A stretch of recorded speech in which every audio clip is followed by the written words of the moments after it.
নৌপরিবহন সেক্টরে দীর্ঘদিনের নানা সমস্যা নিরসন এবং লাইটার জাহাজ ব্যবস্থাপনায় স্বচ্ছতা আনতে চালু হলো ডিজিটাল প্ল্যাটফর্ম জাহাজি অ্যাপস।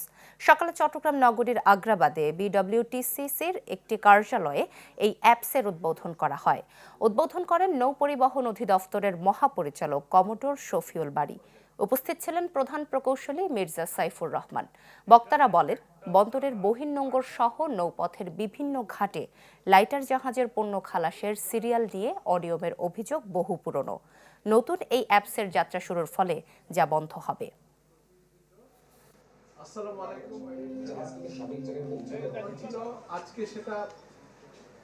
সফটওয়্যারের মাধ্যমে আমাদের তেলের খরচটা যদি বাঁচানো না যায়, তাহলে আমাদের এই সফটওয়্যার এটা আমাদের জন্য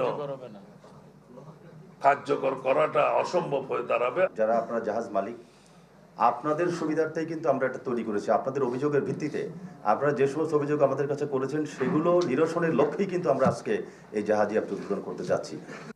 বিদেশ থেকে দেশে রেমিটেন্সের টাকা আসে নিরাপদে। তাই আজই আপনার আপনজনকে বলে রাখুন, রেমিটেন্সের টাকা যেন শুধু নগদেই পাঠায়।